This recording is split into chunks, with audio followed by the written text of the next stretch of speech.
Hi, I'm Shoestring Jane. Welcome back to my channel where I talk about all things thrifty, frugal and money saving. And as you can see, I am sitting on my bed. I'll try not to wobble you around too much because I'm such a fidget. My legs are always going and my laptop's sitting on a pillow on my legs. So I'll try not to do that. Usual professional bit of camera work I expect will follow. I'm lying on bed because we did a really big walk this morning and I've done something to my foot. I'd done it before. But I've not helped myself by going for like a really long walk this morning. I think I'm just getting old and falling to pieces. Anyway, I thought during this video I would look at the things that we take for granted that our great-grandparents would not even have thought about, would not have thought they wanted or needed, and they just wouldn't even have considered because they didn't exist and they did without them. I'm not saying, I'm not a Luddite, I am not saying let's go back to having no labour-saving devices and no technology and anything like that, because some of it's marvellous. I mean, I'm sitting with my laptop and a camera, so you know, I appreciate technology, but it's very interesting when you think about the things that we all think are needs that are actually just wants. The human race got by perfectly well without them for a long, long time. And when you are looking to cut things down, could you cut some of those things down because they're not really essentials and we think they are? So I'm thinking, for example, things like air fresheners, particularly plug-in air fresheners. Our great-grandparents, I am sure, would have just opened a window and didn't really need to freshen the air. I never think air fresheners do freshen the air. All they do is mask any nasty smells, don't they, really? So you're better off opening a window. I know you probably don't want to do that in the middle of winter, but I really don't like air fresheners. I think if you've got asthma I haven't got asthma, but I've got kind of various allergies, and it often just makes me kind of cough, and it is really uncomfortable to have those in the house. I don't like having the plug-in ones. I go to some other people's houses sometimes and I get a headache. I know that they're going. Our great-grandparents would not have considered things like spray air fresheners or plug-in air fresheners. Kitchen roll, I've mentioned this before, I don't buy kitchen roll anymore. They wouldn't have had paper on a roll to clean things up. They would have just had a cloth and old towels cut up and rags and things like that. So kitchen roll is not a necessity, it's not an essential item. Mobile phones, well, they didn't even have phones mostly, so you didn't have phones, you had to write a letter to people or you had to go physically and present yourself. I think mobile phones are really useful, very, very useful, but they weren't an essential. Even I'm old enough, you know, that we didn't have mobile phones when I was a teenager. We had phone boxes, and if you wanted to make a phone call, I know if I was going to be late for any reason, I would have to ring my parents on the landline. I remember a couple of times doing a reverse charge call because I'd had no money as well, and they would be really cross with me because it cost them quite a lot. Say, can you come and get me? I'm miles away and the last bus has gone, and those kind of things. We didn't have mobile phones, and I was kind of quite glad that my daughters all did have mobile phones when they were out and about and they could contact me if they needed to. But, you know, they aren't essential. Well, they're more essential today. People expect you to have a mobile phone, don't they? If you were doing job applications and that sort of thing, you want your employer, your prospective employer anyway, to be able to contact you. So mobile phones, good. You don't have to have top of the range phones that are all singing and dancing though. You can have a basic mobile phone if you're on a tight budget. Disposable nappies. My mother brought up 4 children. She never saw a disposable nappy. They didn't exist. So even your granny, you know, my gran would never have seen them again. You know, it was all terry toweling nappies and they got washed and hung out to dry with the rest of the washing. I think from a climate perspective, it would be good to go back to that now, really. I feel like the odds are stacked against me to make this video. I've had people phoning me, Justin FaceTiming me, and now the window cleaner's here, so the dog's going to be barking like mad, but let's try and do another one before he goes crazy. Yes, I was just talking about disposable nappies. I used actual terry toweling nappies for a bit with my first baby, and I had some of the shaped Velcro type ones with the other 2, but I did also use disposable nappies as well. I would be lying if I didn't admit to that.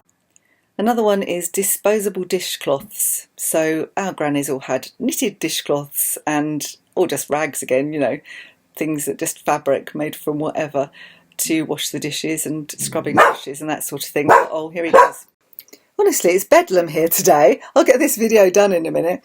The next thing on my list was wipes. Now, all of the disposable wipes you can get for a variety of purposes, can't you? From face wipes to baby wipes to furniture wipes to cleaning wipes to, you can clean anything with wipes, can't you?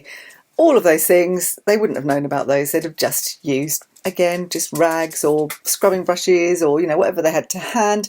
I always used to use just a little bit of muslin cloth as a baby wipe, just to wipe around the baby, and I did use tissues and things, and cotton wool sometimes as well, which are disposable, but they wouldn't have even had those. So I don't think they're essential. I think they are a bit of a pollution hazard, to be honest, all these various wipes. People tend to put them down the toilet as well, which they're not supposed to. So I would avoid anything like that, any disposable wipes, and I don't think our great-grandparents would have known what to do with those. Fabric softener. Fabric softener, I don't use that. I used to use fabric softener. I never really thought it softened fabrics. I never thought it did. And I think there's some evidence to say fabric softener is not particularly good for your clothing or your machine. So I don't bother with that. I don't even bother with white vinegar. I know some people use that instead. I don't bother. I don't mind my towels not being as soft as a baby's bum. I don't think they stay soft anyway, really. And apparently they only soften things like towels by kind of putting a kind of oily layer on them, so they're not really soft, or they're not really conditioning the fabric, they're just kind of leaving this scudgy oily layer on them. So I don't think they're necessary, and I don't think your granny would have required them. Spray furniture polish. I've been using this recently because I've been cleaning other people's houses with their products, and it's another thing that smells really chemical, doesn't it? Really chemically. I never use it here. I tend to use vinegar mixed with water. That works for some things. Sometimes I use proper beeswax on wooden furniture. That works very well. Or I just use a damp cloth so to get rid of dust. So I don't think that furniture polish is something that our great-grandparents would have needed. Different cleaning sprays for every job in the house. So, you know, you have a spray for the bathroom, you have a spray for the tiles, you have a spray for the floor, you have a spray for the sink, you have a spray for everything. You get my gist. So I don't think you need a different spray for everything. I think just a good general purpose cleaner can be put in a spray bottle and used for a variety of purposes. So that's what, well, our great grannies would have just had, like carbolic soap, wouldn't they, and that kind of thing. So it did the job. It kept things clean for generations, really. So what else on my list? So tumble dryers. A lot of people are scared to use their tumble dryer at the moment anyway, aren't they, with energy prices going sky high. And if you've got a smart meter, you can see it eating the electricity as you're using it. So I've been told. I don't actually possess a tumble dryer. I've had one in my life that somebody gave me, a second-hand one. It wasn't very good, and I thought this is costing too much to run. That was about 15 years ago, so I gave it away. But I've never wanted one since. I find I can use airers at any time of the year, really, or hang my washing on the line. So Granny wouldn't have bothered with that. They would have been hanging everything out on the line in all weathers. Ready meals. They wouldn't have had ready meals a few generations ago.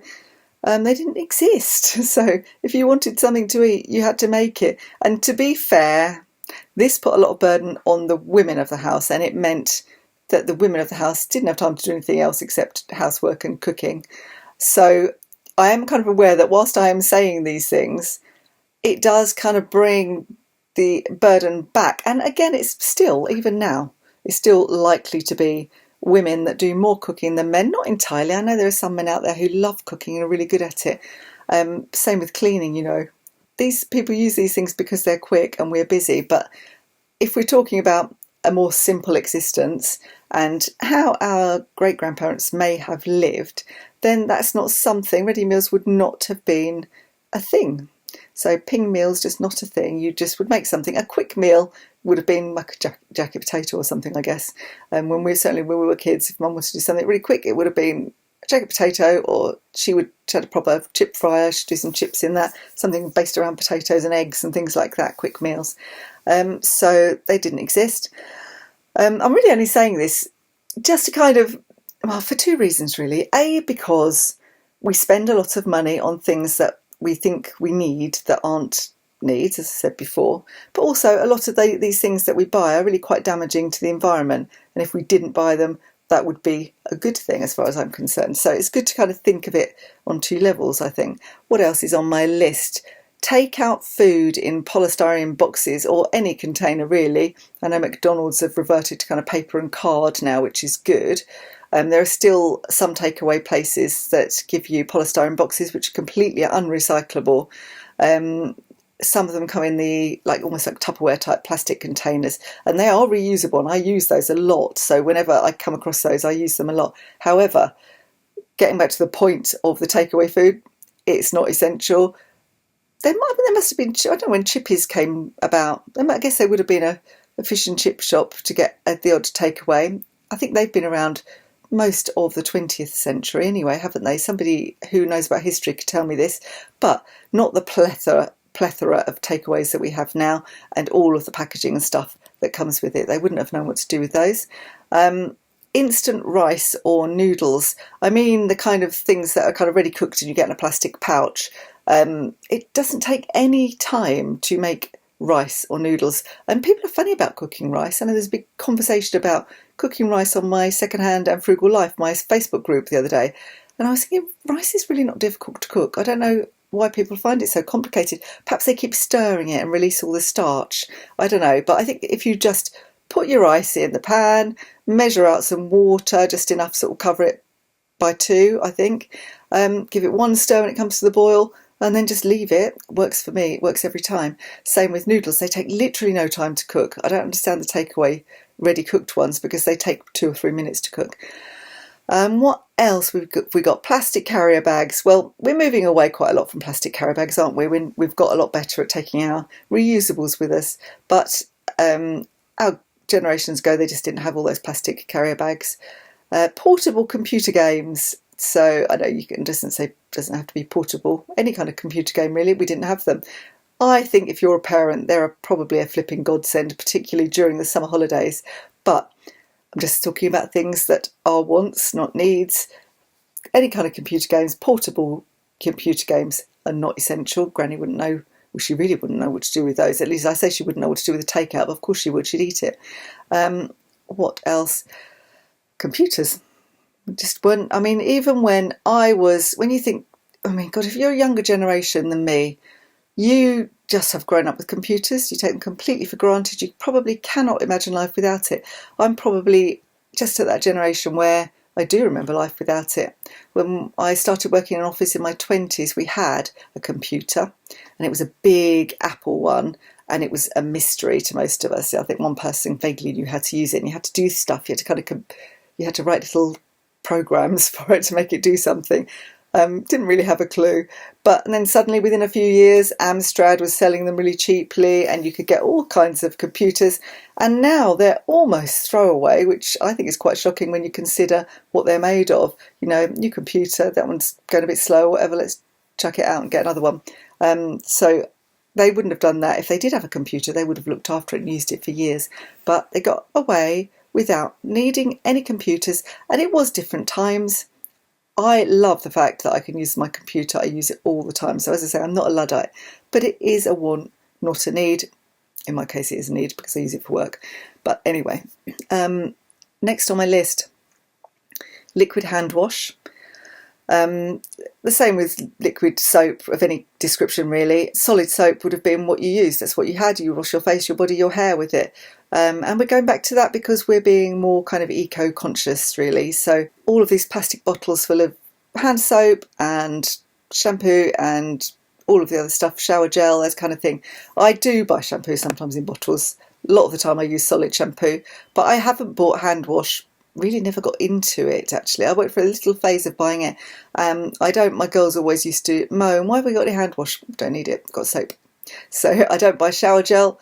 Justin still buys shower gel, he likes it. I actually prefer soap in the shower. Be fiddling around with the bottle and opening it and stuff. I can't see in the shower, I have to take my glasses off. So for me, solid soap is better, as it would have been for my grandparents and my great-grandparents. Dishwashers, well, again, Dishwasher is something I quite appreciate. Yesterday we had a big family party and I filled the dishwasher up twice during the course of the day, and I was very thankful for it. But we didn't have a dishwasher. Everybody would have mucked in and done the washing up if we didn't have one. Not absolutely essential.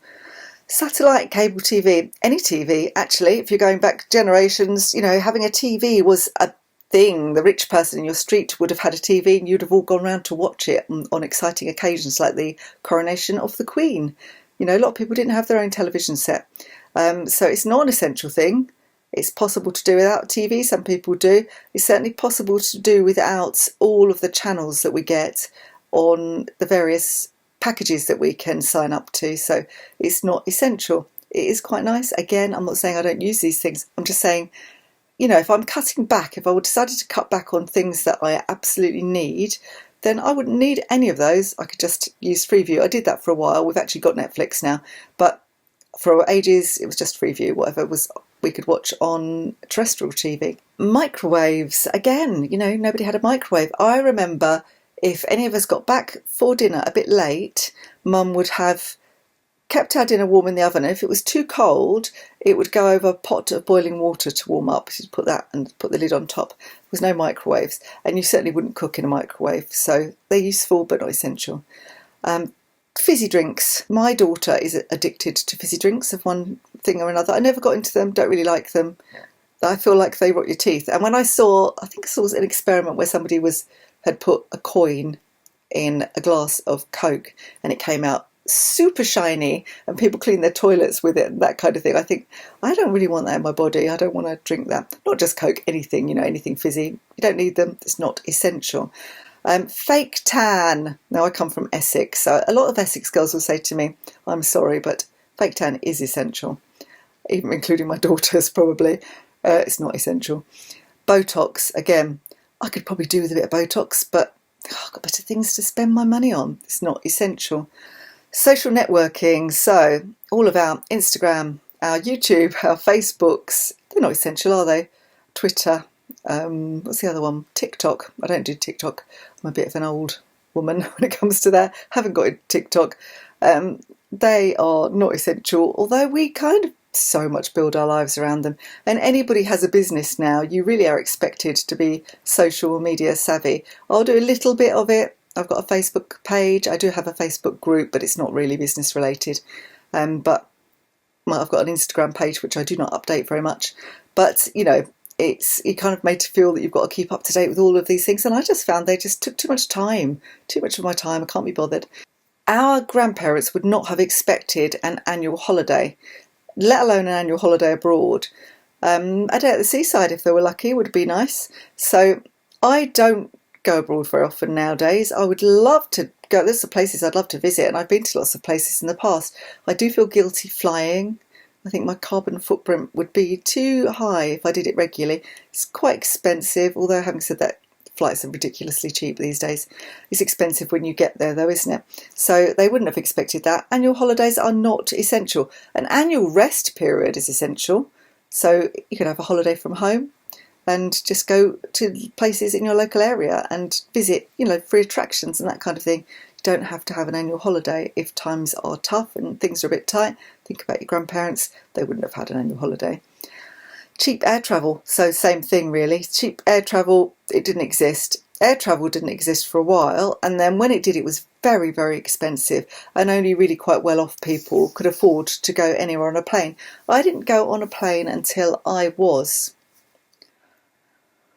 How old was I? I was about 20 when I went on a plane for the first time. My parents had 4 children, and there's no way they could have gone on holiday and paid for all of us to go on a flight. We did used to sometimes get the ferry over to France and then drive. We do have cheap flights, but they're not essential. You don't have to do them.